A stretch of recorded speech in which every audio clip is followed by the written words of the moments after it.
this webinar series that we are having today. We have started this webinar series about 2 years back, and we have been very privileged to have Nobel laureates come and speak to us.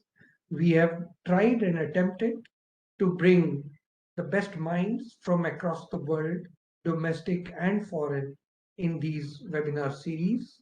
And we have also tried to discuss most contemporary issues that are important for our country.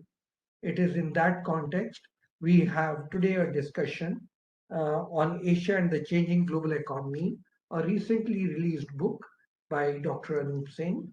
To chair the session today, we have Dr. Arvind Virmani. Dr. Arvind Virmani is the chairman of the EGROW Foundation. As we all know, he has worked long years in the Planning Commission. He was the chief economic advisor of our country. He also represented India and other countries, our neighboring countries, at the IMF as an executive director. He has published extensively. He has books to his credit, as well as refereed in his articles in refereed journals. A scholar as well as a policymaker that we have in our country. With that, I'll like to invite Dr. Virmani to take over the session, please. Thank you, Charan. So given the limited time, let me first introduce our speakers very quickly. I won't take long, and then I will give some introductory remarks because I have worked long on the whole issue of Asia and the changing global order. Very briefly, Anoop Singh was a member of the 15th Finance Commission of India. When I met him, he was director of the IMF's Asia Pacific Department. And while I was ED there, I got to know him very well. And we've had long discussions, and I'm sure our audience will look forward to his views and to his book. Dr. Aruna Sharma is a fellow with the University of Bath in UK. She has been Secretary of Information Technology and has covered many different areas of the government. And Professor G. Ramesh retired recently from IIM Bangalore as Professor of the Center for Public Policy. He is specialized in finance and accounts. As I said, given the shortage of time, I guess as far as I know, we just have 1 hour because Anoop is a busy man. So let me just take 5 minutes or so. You know, in the early 2000s, we started doing projections of the global economy. And as part of that, I developed an index called the Index of Economic Power, which I called VIP, because that VIPs are, as you all know, and my friend, the secretary, former secretary will know VIPs are. So it was basically the idea was to see who will be the VIPs of the next 20, 30, 40, 50 years in the global environment.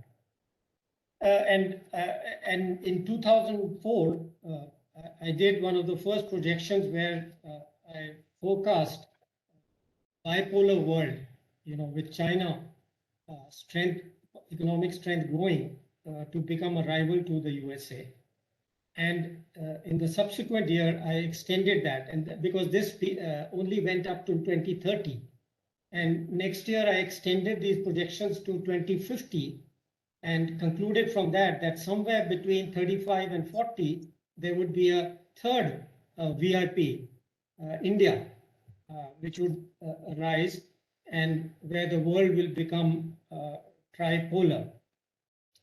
Since then, there are a whole series of papers which can be found at the EGROW website, and maybe some of them we have at the EGROW Foundation also, I don't recall.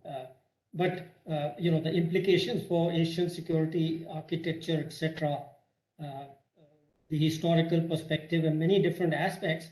But at the end of it, more recently, while doing the Vision for India policy paper, which we did at EGROW a year ago, I've modified these words. Actually, the way I describe the world as it's emerging is what I call a bipolar world order with a multipolar rim.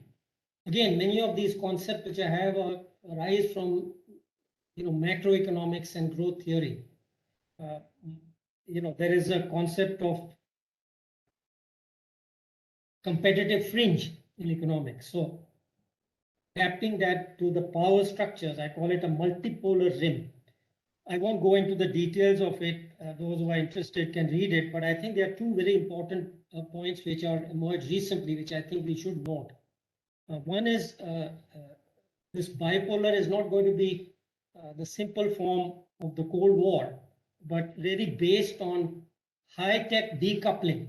So you will have two camps where the bipolar rim, the 3 or 4 other 5 countries which also will have some power, kind of being in one camp or the other, but being a little more flexible sort of a world order, and a partial economic decoupling between these two uh, groups.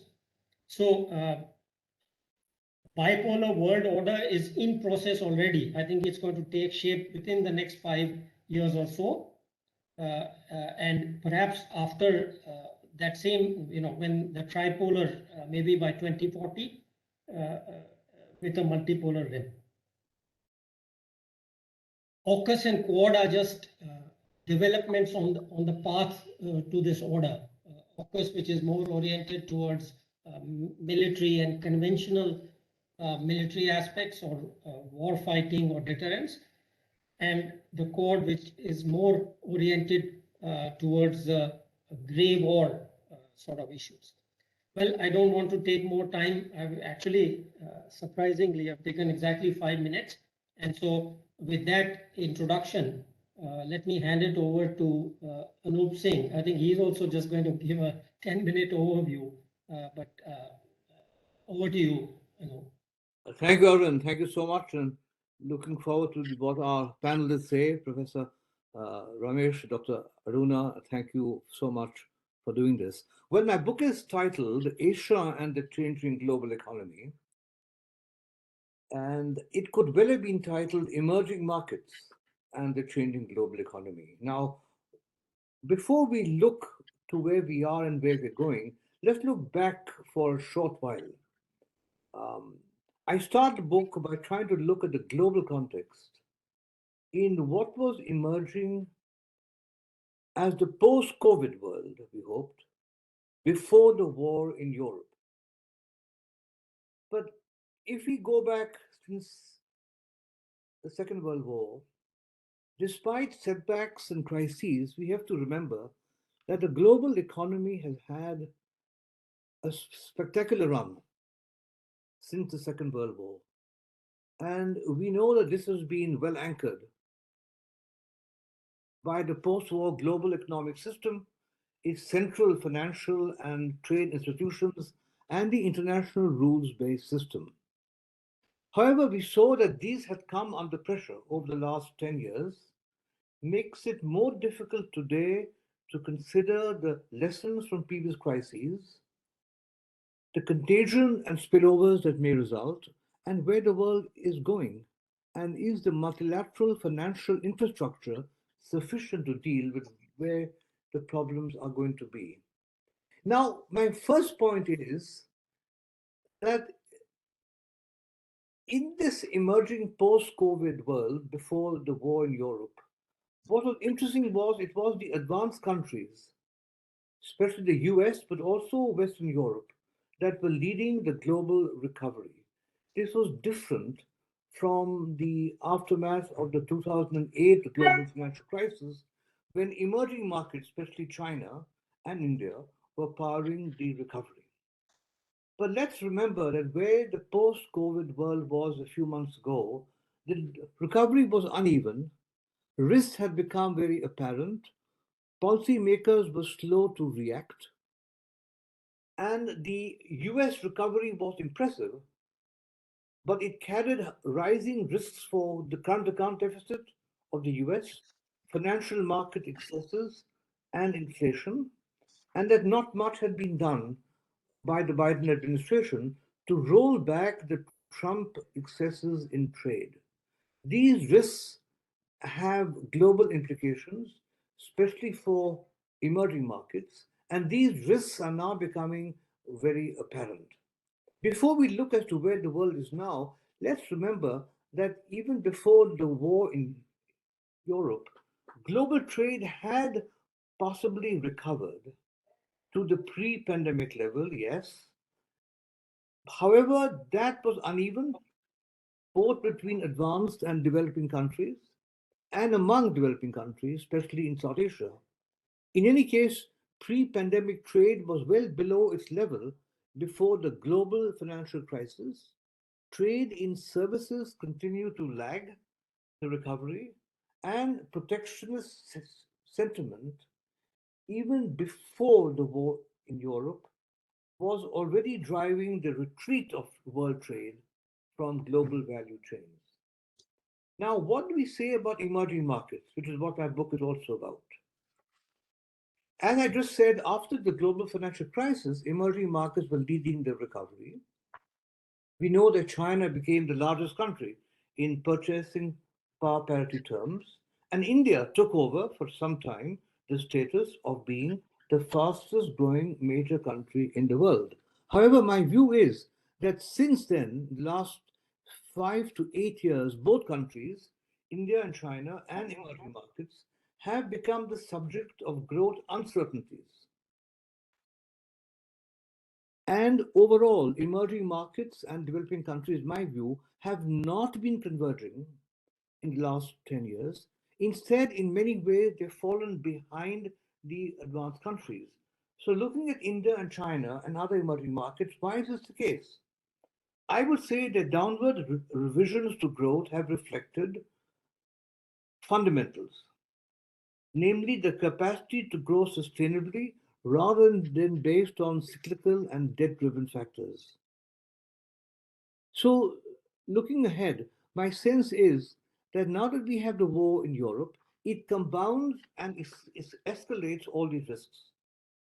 We know the shocks that it has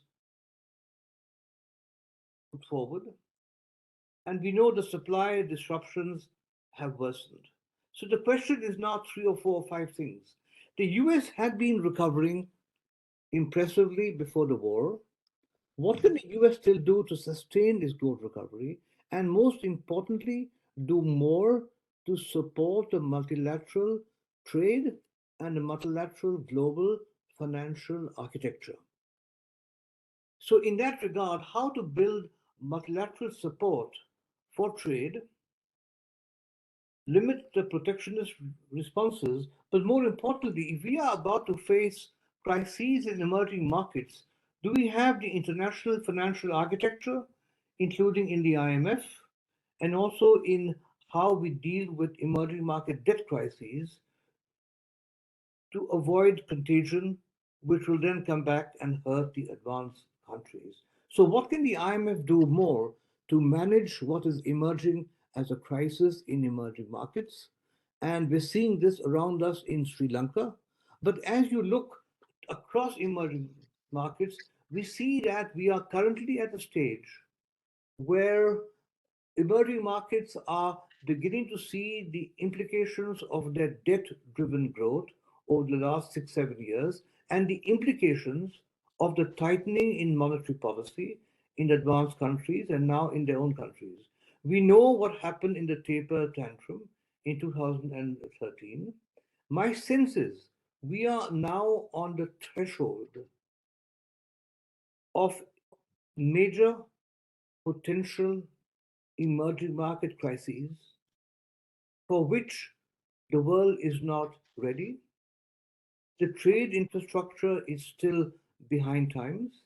The international financial infrastructure is not strong. The IMF does not have the instruments to deal with it.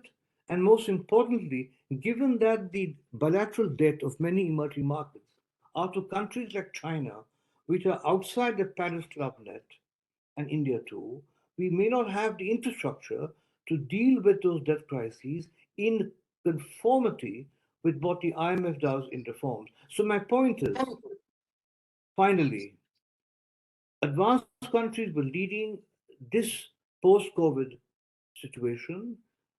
Emerging markets were not. Number two, there have been, in my view, a decline in fundamentals of emerging markets over the last 8 or 10 years.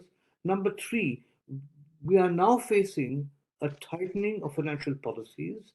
Number four, we risk moving into a world with considerable potential for crises in emerging markets. And is the world ready for that? Those are my points. I look forward to hearing the panel. Thank you. Thank you. Anoop, you haven't even taken 10 minutes. I think you took 7 minutes. So Ah. it is incredibly brief. Okay, so that gives a little more time, but so let me turn to Dr. Sharma, but I hope you will stay within the 20 minutes. Yes. We get more time for Q&A, etc. Yeah, surely, much lesser. Thank you so much. First of all, this book, I compliment the author very much for bringing it out at the right time. But having said that, there are many things which is emerging and making the decision making across the globe very different. We all are aware of the Russia-Ukraine war, which is happening, and how the digital game is being played against Russia and in pro-Ukraine by the so-called NATO powers, and new countries are joining in the European area to the NATO. So this is something which is going to have quite an impact on the trade when you go ahead. Another thing which has emerged after the author has really analyzed it so well is the fiscal decisions of the interest rate revision. It is happening in US and of course it is happening in India. So in the sense, the entire credit of development or investment in a countries like developing economy like India is for a six. China is still having regional lockdowns. And yes, what Mr. Charan Singh very rightly said, that we have enhancement of unemployment and hunger figures, and therefore the income level disparity. So I will like to take India first, which the author has also analyzed it more, of the point of worries and the potential of how we can battle it out. I will not get into the figures because all of you are aware about it, but few I will like to flag it here that if you look at the malnourished, 14% of the population we are talking still undernourished, and 7.80% is what we call it as unemployment rate. And on top of that, there is an enhanced percentage of people below the poverty. So in the sense, if you look at it in the parity issue, what was mentioned about the World Inequality Report 2022, it very clearly said top 10% of Indians have 96 times more income on average than bottom 50%. The issue is that what should be the bottom? And here I will like to take the example of China. Even though it has closed many regions for COVID, you will be surprised to know what it is working at. It is working at bringing their base level incomes high. So this parity, they want to bring it down of inequality parity, and they have flagged the issues so that the majority of the population incomes rises up and the gap, if not reduced, at least, they are at a much higher level for having a very good, sustainable, decent life. And this is what China is systematically working at. Now, is India completely geared for it? It is on our focus area? Is it on our drawing table? That is very, very important when we are going ahead into this. Then, what I liked about what you have said, that the answer to this and potential India has complete potential, that not to be just in the rims, but maybe a third power, provided our focuses are clear. And what you talked about the knowledge sharing, here I would like to mention about that not giving importance to state, to experiment, to build up and move ahead is going to cost us a lot.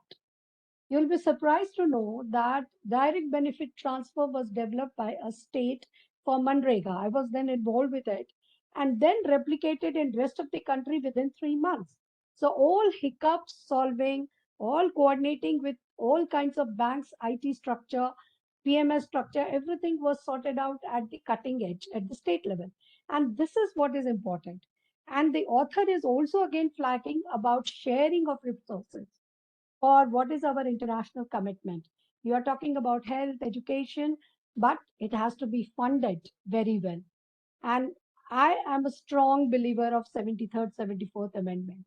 And therefore, I am a strong believer of smart village concept, smart panchayat concept, and the smart urban ward concept. And it is possible.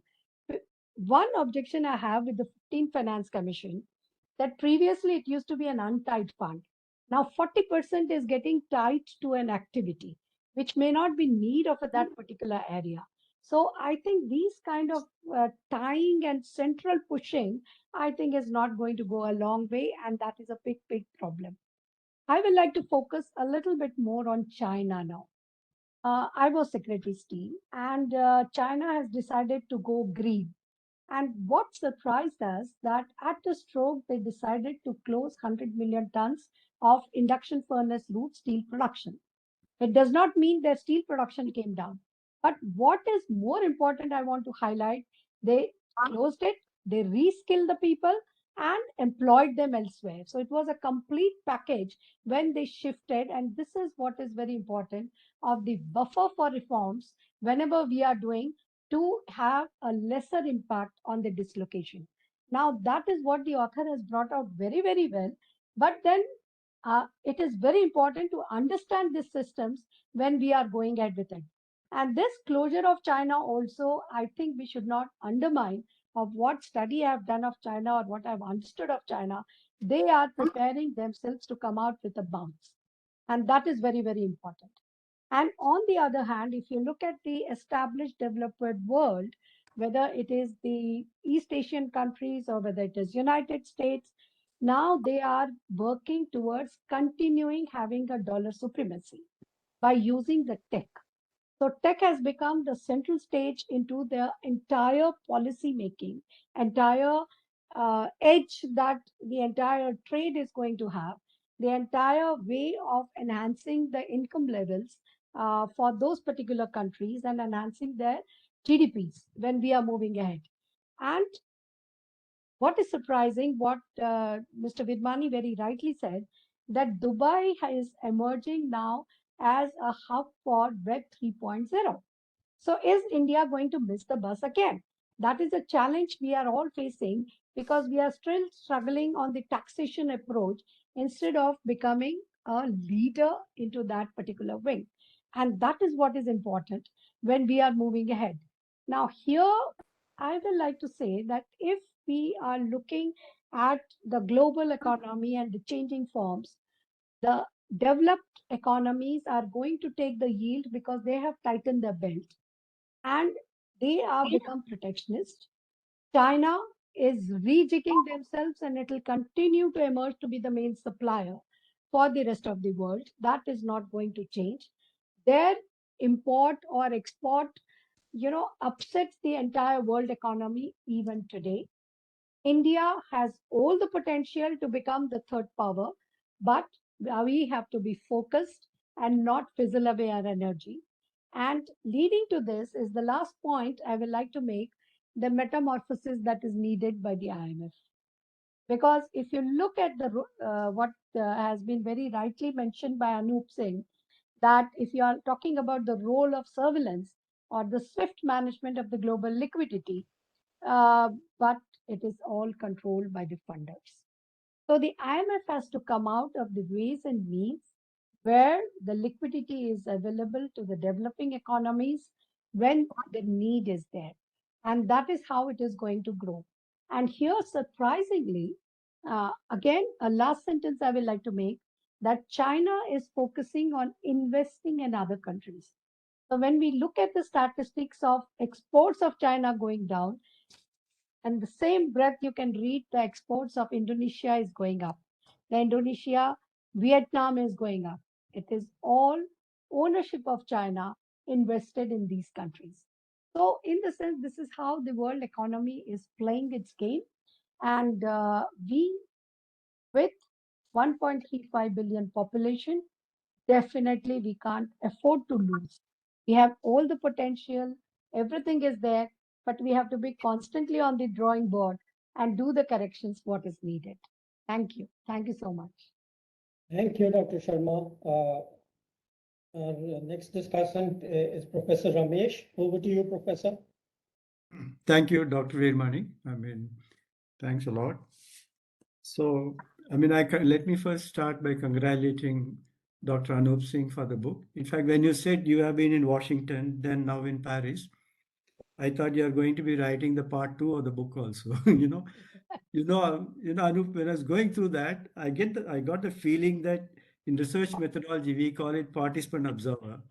So you have been rather a participant observer, chronicling at various points of time. And then suddenly in the last 2 years, you would have found that COVID has taken over what you wrote 4 or 5 years back and like that. Again. And then the countries are also rejigging themselves. And the world order and economy is also rejigging itself. Isn't that something I'm going to really ask you, like how the world is really rejigging itself post-COVID and like that. And it covers really a range of subjects, and it covers like fiscal. I thought you will come primarily as a fiscal and monetary and financial specialist, but you're also touching upon the development angle and institutional angle when you talked about arrow 3. Okay, arrow 1, arrow 2, and then arrow 3. So I thought, you're, in fact, as you moved, it became more arrow 3, I would say, when you talked about Asia, China, India, and like that, isn't it? That's the sort of sense I was getting. And you also talked about various geographies. It's Asia, but with reference to the rest of the world and with reference to US and Europe primarily, but also drawing contrast with, let's say, Argentina and some of the relevant countries which you thought will be of relevant in understanding the current Asia and like that. So that way it has been quite a comprehensive. In fact, the challenge for me, Anoop, is maintaining my own thread. So I cherry pick my own interesting areas, and then I was focusing on that and like that. It's quite a very diverse subject that it covers and like that. Yeah. And as you kept talking about, you have one, of course, in your summary also you covered one is the global financial architecture. In fact, one question I would like to really ask is, currently, are we now dealing with post-COVID or post-COVID plus war, or the war see consequences? If you really see, what. So it's really compounded, I would say. In fact, if I can take a little bit pride, probably India was coming back, but again, like you said, pre-COVID. But now we are pre-war or currently going through the war. We are post-COVID and going through the war. No, that's the sort of economy that we are really discussing now. And I would like to know from you, so what is then happening, as post-COVID made us ready for this war, okay? And where do we really stand there and like that? Especially like your concern as well as our concern, especially this group is emerging economy, India and other emerging economy, how are we really faring in this? Both in terms of the balance of payments, or the government finances, public finances, or fiscal, and then of course our own developmental and institutional reforms and like that. And again, you made one very interesting. I'm going to be asking on this, the downward pressure on the growth. Okay, which is, we reached the previous one. We have been trying to have a long sequence of high growth or decent growth. Then you talked about downward pressure and probably accelerated by the COVID and probably now by the war also. I like this idea of downward pressure in this. It looked like almost like a gravitational force that left to Israel, it has to come down. So you really need to fix it there.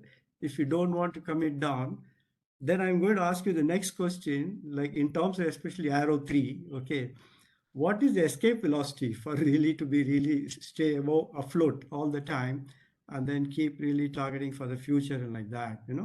So that was the thought that it triggered in me when I was going through, and then when I was trying to link up the chapters that you really talked about and like that. And another thing that really appealed to me is that in your book is when you talk about especially the Eastern crisis, unpreparedness. In fact, I'm going to ask you, if because Sri Lanka is an area of interest for me, and then I've been studying and then speaking about that.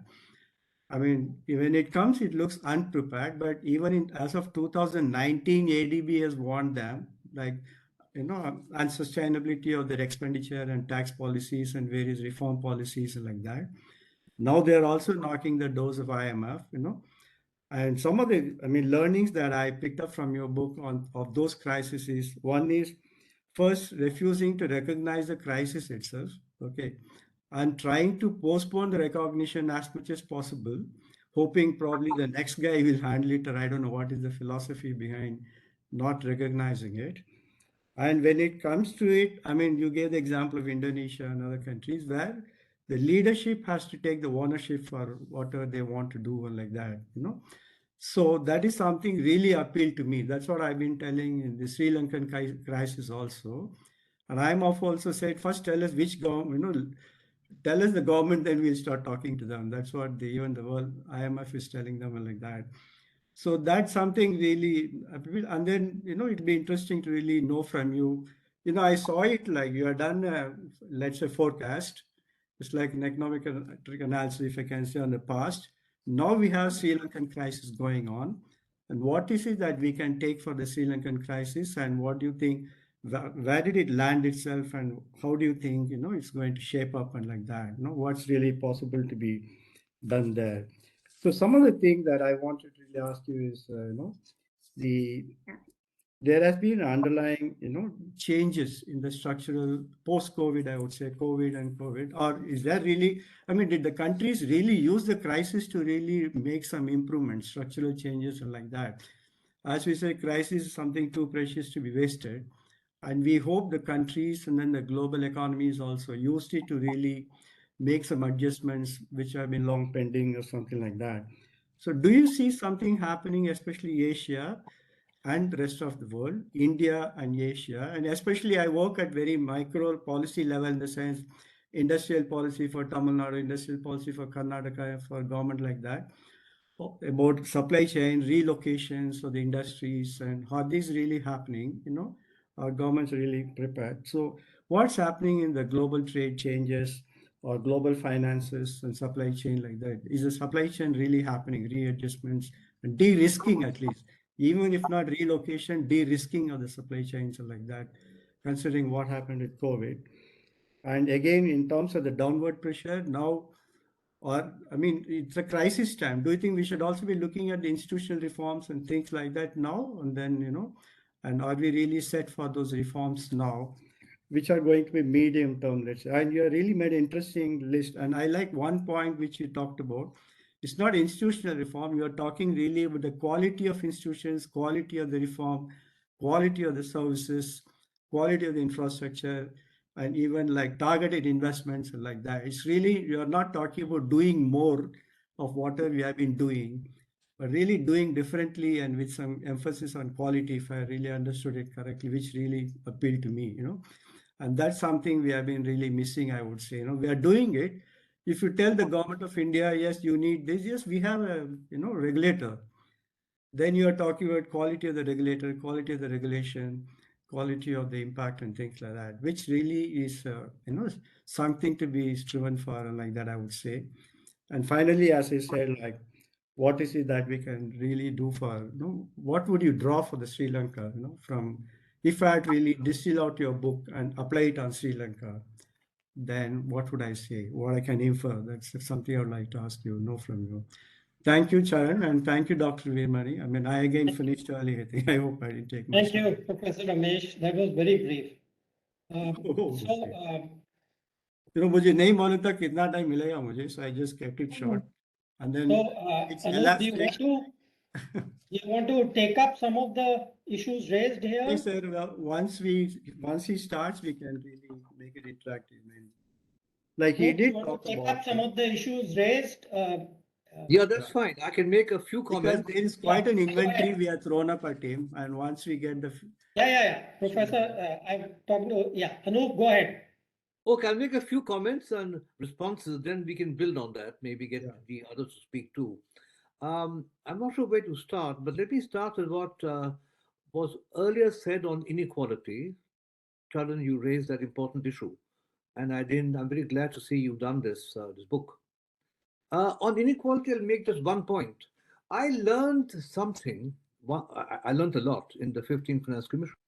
Uh, But I learned one important factor I wasn't that much aware of, and maybe I should have been. It's about inequality. And what I learned is that looking inside India, we could argue is inequality better or worse over time. We can argue about that. What I learned is inequality in India, within the states of India, is probably the worst in the richest states. So what I learned is if you look at Maharashtra, with Bombay is my hometown, it's obviously probably the richest state of India. It has the highest internal regional inequality. And so looking at inequality has become more complicated because if it's a problem within states, the commission can't do much about how you do resources within states. The state has to do that.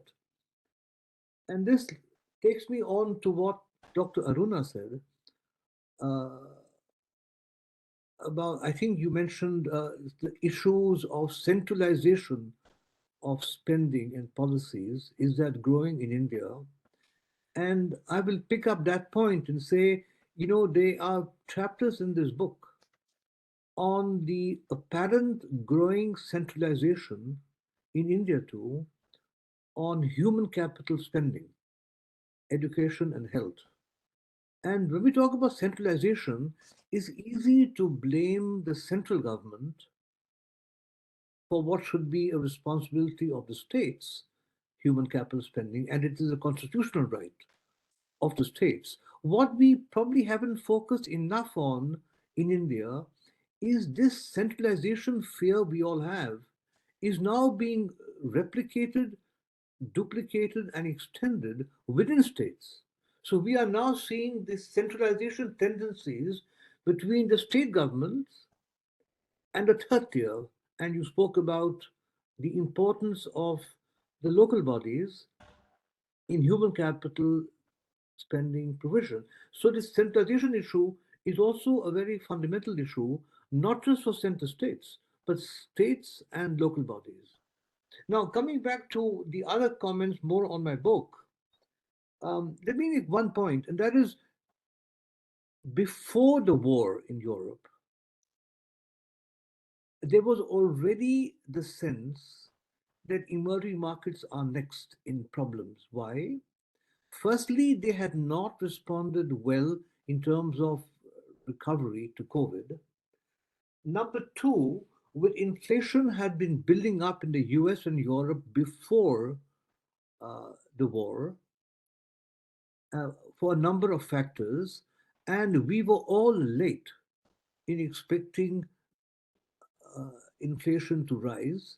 It was clear, I would say, a year ago, and the US was late in acting. Why I raise this is that tightening of advanced country monetary policies, which we're now seeing, the need for it had become apparent 1 year ago. And the implications for emerging markets were therefore clear a year ago. And we know the taper tantrum issue. My concern is post the war, the issue is magnified. And so emerging markets now face a fundamental problem. Sri Lanka, let me go on to that. Sri Lanka is symptomatic of the problems faced by other emerging markets. Let's leave the governance issue aside for a moment.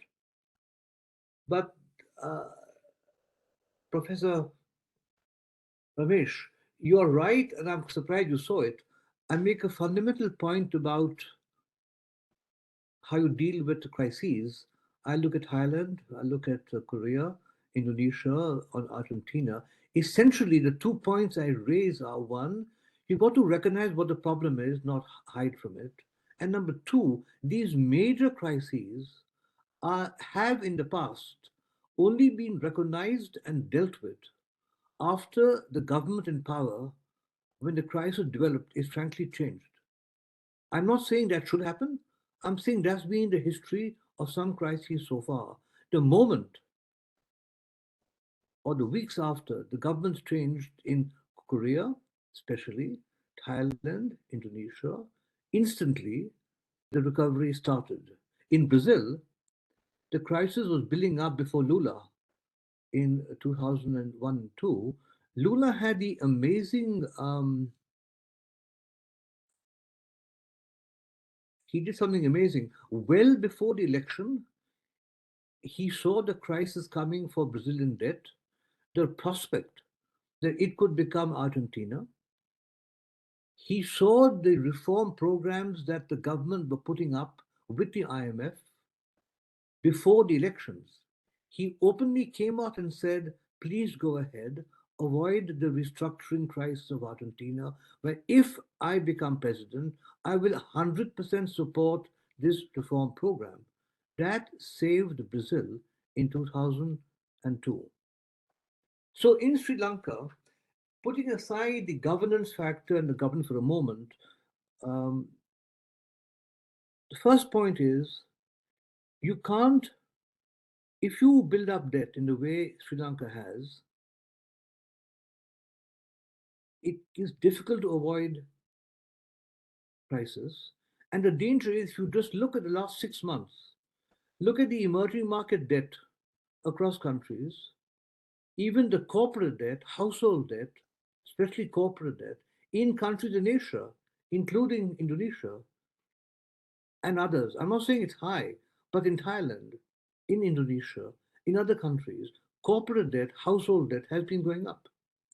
Now, I'm not saying it's at a crisis mode, but if you are facing this rise in debt, there has to be a solution or some response.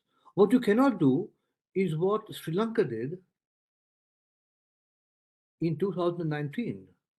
Faced with rising debt, what the new government did, and I'm not blaming them, they made a major downward revision in tax rates, a rise in exemptions, the tax ratio plummeted.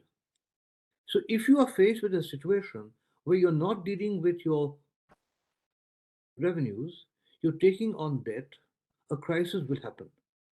When it happens may depend on the global environment, on other factors. Now, my final point on this before I give it back to you is I'll make 2 points. One is when you talk about debt in the modern world, it's not only external debt that is the problem. External debt is a problem because it may result in an external debt crisis. But you can have a domestic debt crisis too. So it's not just external debt. Number two is what you spend on is obviously very important. And what the Finance Commission tries to do in some of its conditionality is trying to direct spending in certain areas. But on that issue, I'll make one point. And I think the Finance Commission made this point in its opening chapters. Finance commissions are meant to write on spending, who gets the transfers, under what basis, and so on. However, if a country like India, and I'm saying this in a factual way, has a revenue ratio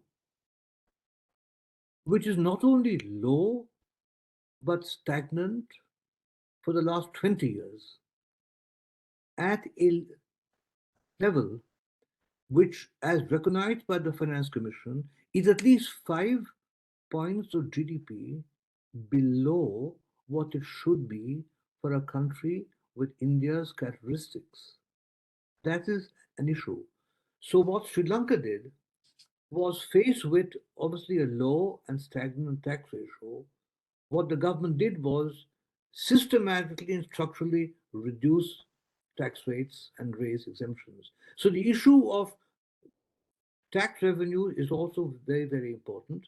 And this issue, in some ways, is a factor for many emerging markets too. So I'm saying we are,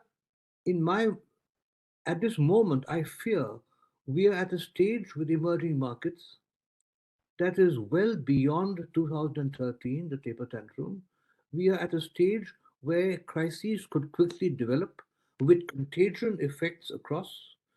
And it's not just that the world economy is not yet prepared to deal with that. We still don't know for Sri Lanka how will the bilateral creditors deal with Chinese debt if China hasn't signed on to what bilateral agreement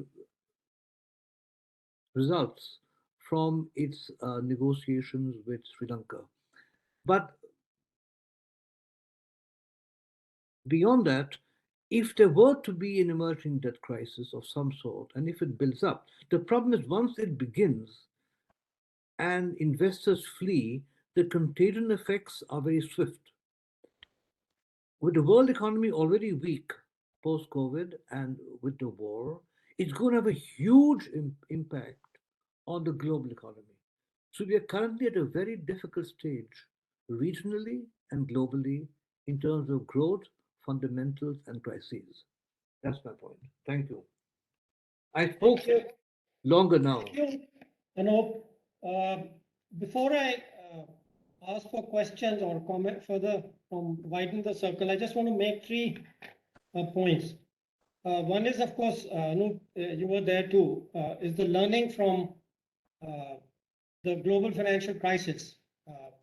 I'm sure you had your learnings, but I dealt intensively and wrote on Greece, Italy, Ireland, and those countries.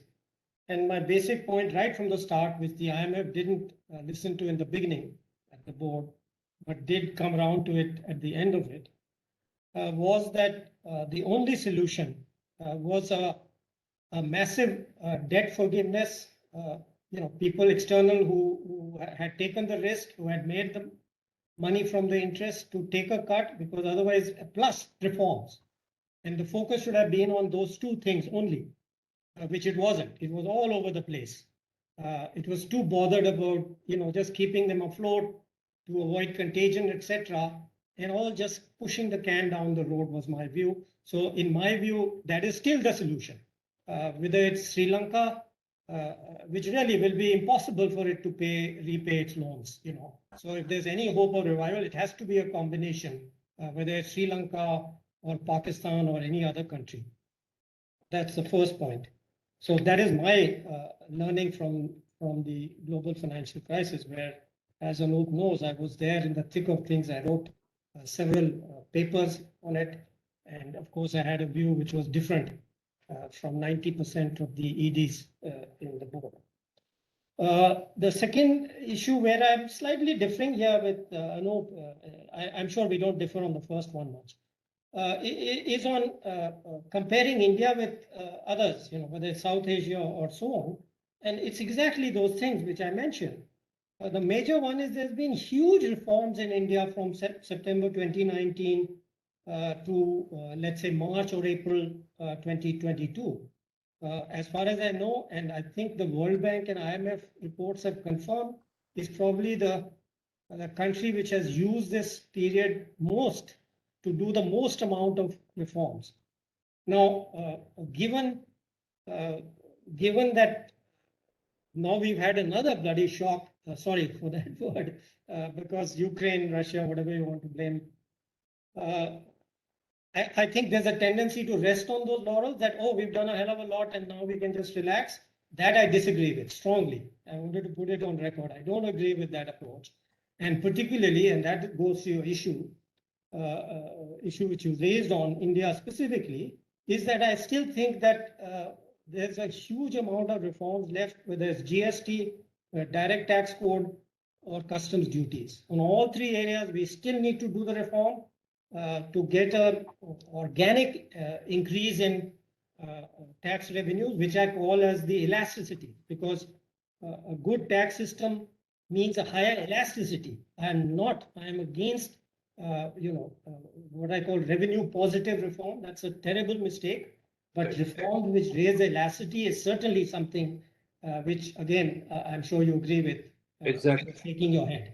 And finally, the COVID, again, I think we were the first EGROW to point out the supply and demand aspects of COVID. That it affects both sides. It is very complicated. It's something in lockdowns. It's something else in transition. It's something else when you get towards normalization. But the reason why I mention it now is the same thing is happening very interestingly with COVID zero in China. The COVID zero is the kind of lockdown we had in the first 3 months, maybe even worse, first 3 months of 2020. And it's used, is producing unusual effects, not just the ones on goods and services which we learned, but upon supply chain diversification. That's why I'm mentioning this here actually. And that is that it's convincing everybody, the foreigners at least, that they need to diversify. So demand for supply chain diversification going up, but the supply is also a problem. It makes it more difficult to shift. When everything is disrupted, you don't know how to shift. You are caught. You can't move from there. You can't lift part of your factory and take it somewhere and, So in a funny sort of way, COVID zero is producing a supply demand effect on supply chain diversification. It's raising the interest in diversification, but kind of making it very difficult at this point to do so in reality. Okay, with those 3 points, Charan, you or any of the people you recognize, if you want to call them, if somebody wants to give a quick comment or a question. They can raise their hand and I'll also watch the chat box. But a couple of things that have been made. Sir, on Sri Lanka, we have two experts here. Dr. Virmani himself has represented Sri Lanka at the IMF, and Dr. Anoop himself is here, who's been in his Asia Pacific avatar. He must have looked at Sri Lanka. In addition to what Professor Ramesh said and your observations, I think one big point is the import cover that was losing rapidly in Sri Lanka. They lost it so rapidly, and I was reminded of 1991. So while yes, tax reforms happened and they've switched on to organic farming, and I think that was a knee-jerk reaction which shouldn't have happened. And nobody knew that Russia-Ukraine war will start and all the tourists will vanish, and therefore the remittances and the tourist revenue will not come in. But I think now when you wrote about the global financial architecture in your book and you dwelt quite a bit on it, it's amazing that when a country is in crisis, they have to run a pillar to post to get some support.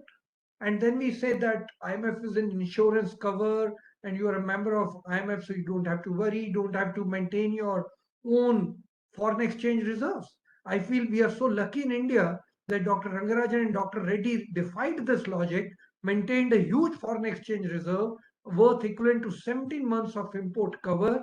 And I think a lesson to learn after Asian crisis, when those four countries went down the drain, from India's experience and now from Sri Lanka's experience, your first aid box should be really solid rather than rely on IMF, because the global financial architecture is that if you are from an emerging country, you're left to your own.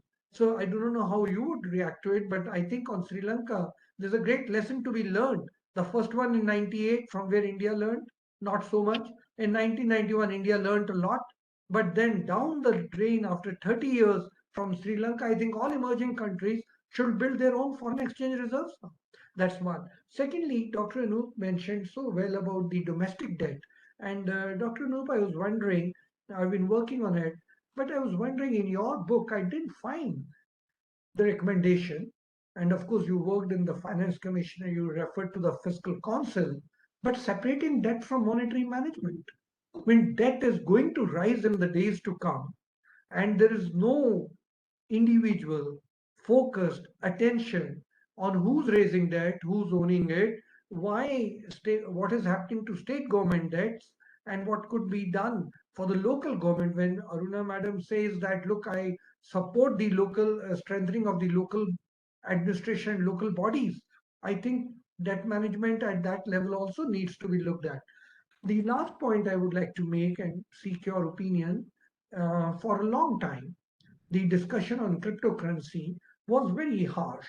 But then over the few weeks, it was mentioned that if SDR was strong enough, if SDR had emerged as a alternate currency or alternate to national currencies, maybe the need or urge to plunge for a cryptocurrency wouldn't have happened.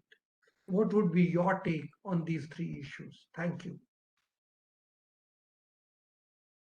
All right, thank you. Do you want me to make some comments now or wait for some others or just give a few responses? Mr. Virmani, you are on mute. We can't hear you. Anoop, if you want to comment on anything that I or Charan have said, go ahead. Otherwise, we'll take more questions. No, I think both of you have made very important points. And I think 2008, 2009 was a crisis that still needs to have much more um, research work done. You're right in what you said. Domestic debt domestic debt becomes an issue, as Charan said, if it's not driving growth. So basically, countries take on debt, we hope, for good reason. They take on debt in order to improve their growth prospects. If growth does not result, that becomes a problem, whether it is domestic or external. Where India is concerned, I talk about this in the book. In some ways, I say that for India being a young country, where demographic dividends are crucial, where human capital's achievement is very important, I talk about what needs to be done in India to improve India's human capital and the need to include the local bodies, the third tier, in this whole process.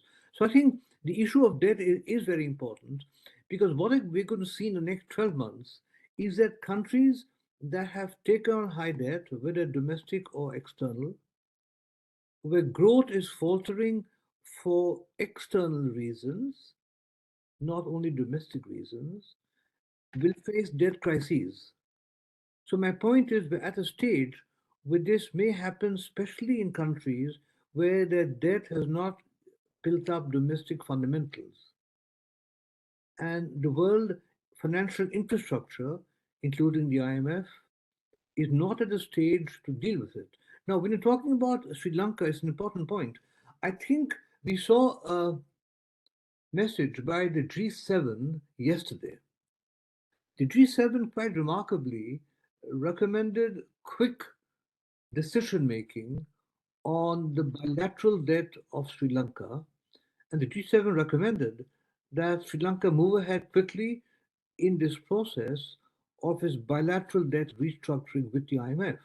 They, however, did go on to make one very important point that the role of China is very important.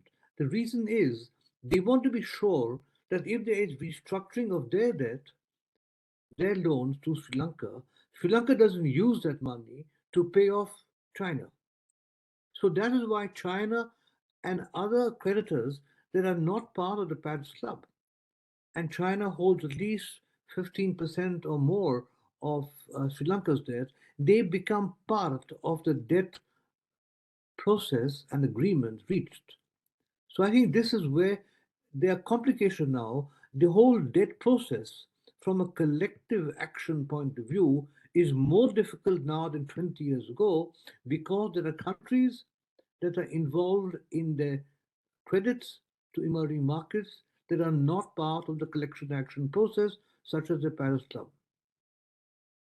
So I won't talk about more issues, but I think these are very important issues. And I think the fundamentals of what we've spoken about are going to be tested regionally and globally in the next 6 months. Thank you. I want to endorse the point you're making about China. I mean, clearly, that was one of the issues in the global financial crisis. Everybody wanted, their debt to be repaid. So that was one of my concerns, that IMF is giving loans and everybody is arguing for more loans, but then all of it, much of it is going to go off to repay people who should take the hit. And that's absolutely correct. China is one of the countries responsible for feeding, uncompetitive projects, and they must share. In fact, one could argue more than share in the debt restructuring. I just want to. There's one question which is purely technical and simple answer. Actually, right now there is a consumer expenditure survey underway. So it is not true that there is no, that consumer expenditure surveys have been abandoned. There is already one underway, designing, putting in place, and carrying out a consumer expenditure survey. Charan, do you see any other hands or questions? I don't see, but I think we can ask, we can offer if somebody we have actually crossed 1 hour, but we can Yeah. extend by a few minutes. And if Right. someone wants to ask a question, we can offer them an opportunity. So please raise your hand. If one or two good questions come, we can take them. Please raise your hand and ask.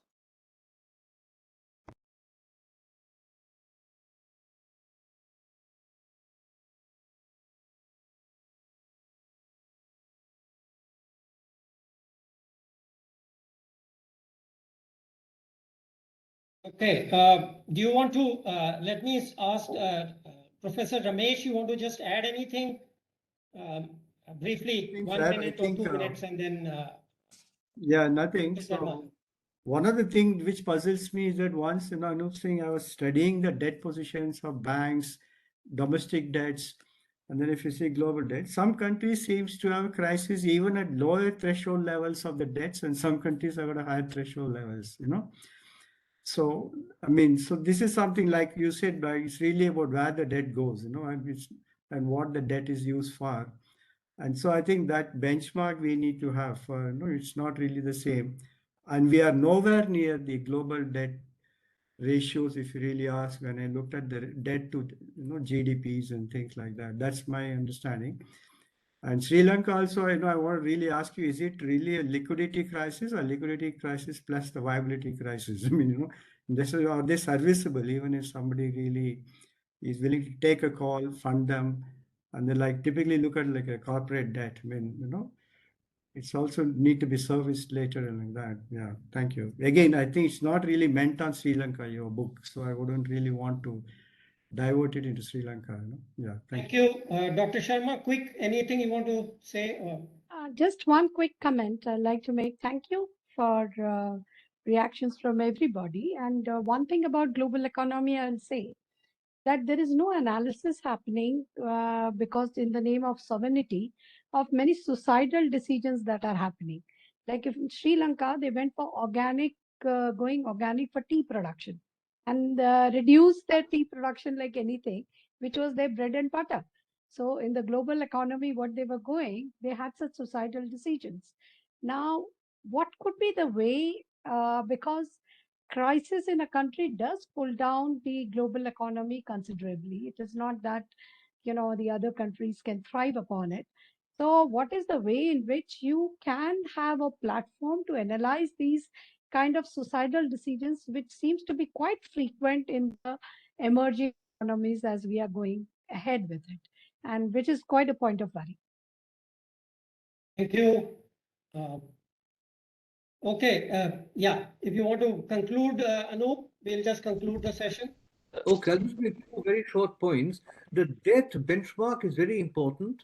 It partly depends on the history and legacy of the country.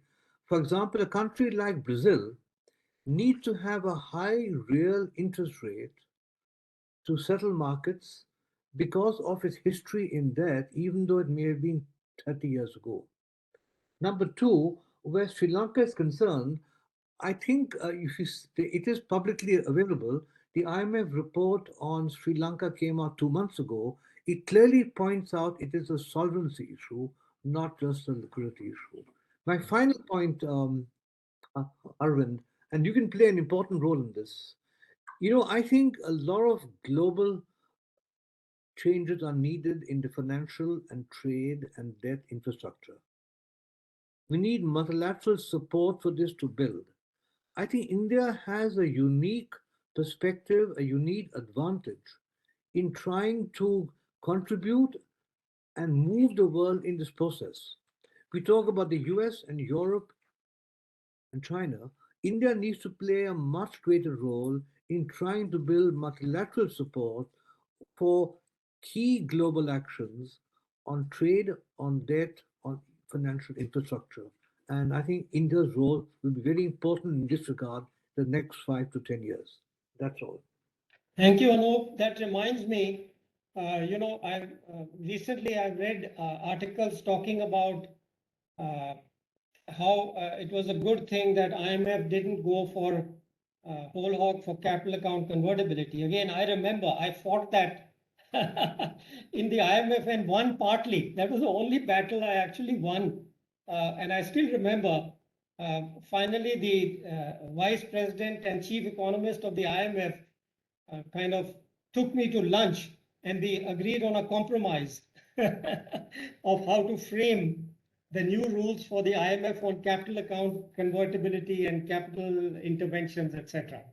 Anyway, you're right, but I'm not sure. Both our friend, your friend and my friend, Sujit Bhalla is there. What he's doing about these issues, I don't know. But anyway, thank you. I'm sorry, you raised your hand just after I concluded. I don't know, Charan, there's a Mr. Asim who raised his hand immediately after I finished the thing. Do you want to take that? So there is a question by Asim. There is another question in the chat box by Shashank. We can Okay. You want to give a chance? Okay, Asim, go ahead. So again, following on the capital account convertibility, so should we look to cede to IMF in capital account convertibility, or should we continue our stance with respect to capital account convertibility? Let's take the last question. There's one more you said, Charan? Who is it? Is inflation targeting helpful? I see one question by Shashank, I think. So anyway, Anoop. Okay, so very yeah. very briefly, as you said, Arvind, and your role was very important. India has come a long way in capital account issues and capital account convertibility. It talks about capital account management. It's very important. It's not just moving to capital market opening, but the context, the timing, and the reform process under which this is done is even more important. So there's no such thing as going for capital account opening without having a financial structure to deal with it. The second question was about inflation targeting. I think institutions are important. Countries have to decide what that institutional framework should be for monetary policy and fiscal policy. Inflation targeting has been the policy institutionally for many countries. However, in the last 1 year, we have seen that framework has not really worked well. Inflation has gone up everywhere above the targeting range, whether it's the US or India. It's well above the target range. So we need to reconsider the formalities and the mechanism and the way of pursuing these kinds of targeting ranges as institutions. That's all from my side. Okay, thank you, Anoop. With that, thanks a lot to the discussants and all those who are come to listen in the middle of the day. Thank you. Charan? Charan, you want to conclude? Charan? Can't hear you. Charan, I was on mute. Thank you very much. There's one question which has come up. I don't know if the chairman will permit the question. It's very interesting. That's why I mention it. And it is about trade agreement blocks, regional blocks which are coming up. And should India aggressively pursue these trade agreements and become part of them? Sir, I don't know if you would like to take this question or we are totally out of time. You or is that a question? Anoop wants to say something? Well, I think this needs much more discussion. Maybe you can do your next webinar on this point. Okay, thanks, Anoop. I have very clear views on this. I have long recommended and I have disagreed again with the majority of economists, including many of my friends. I think that there is you can't ignore asymmetric economic trade and investment policies of one country, which has used these policies to monopolize certain manufactured goods, not certain, like a huge bunch of them. And therefore, you need a differential policy. And for that reason, I was against joining RCEP because RCEP includes that country, which everybody knows. So I have favored for a long time turning our attention, we get involved in mantras. And of course, I supported the Look East policy. I supported an Act East policy, but time came to change it. For several years, I have argued, at least for 3-4 years, that at this point, when we are totally out of global supply chains, it's much more important for India to do FTAs with the US, with the EU, Japan earlier. Of course, Japan has done Australia, UK, Canada, etc. Than it is to join RCEP and keep this mantra of that the East Asia is the fastest growing economy in the world. It's the fastest growing economy in the world. So we must be, well, we already have an FTA with ASEAN. What more do you want? You want a particular country. Well, I don't want that. Okay, we have a FTA with South Korea. We have with Japan. Now we have with Australia. I don't understand this mantra of RCEP that, well, there's only one country left. Well, I don't want an FTA with that country, okay, for a particular reason, which I have argued over and over and over again. Anyway, so thanks for asking me, Charan. Back to you. Okay, so thank you so much. It was very interesting discussion. As you've seen, the number of questions were very interesting and large number of them. I'm happy to share that many people, academicians, policymakers from neighboring countries like Bhutan, Nepal, Bangladesh, Sri Lanka join us. And today, as you know, one of the questions was coming from a friend from Sri Lanka. So I must thank all of you for this afternoon. Excellent discussion. Thank Dr. Virmani for chairing it, and thank the two panelists, Professor Ramesh and my colleague, Dr. Aruna, to read the book and come up as a discussant, and of course, Dr. Anoop Singh. Next week, we have another book discussion, and that is a book which is going to be very interesting, at least for our chairman. And the book is by the Chief Economist of Bank of Baroda, Professor Madan Sabnavis. He was earlier the Chief Economist at Care Rating, and the title of the book is Lockdown. Now, was lockdown really good, or was it an economic destruction?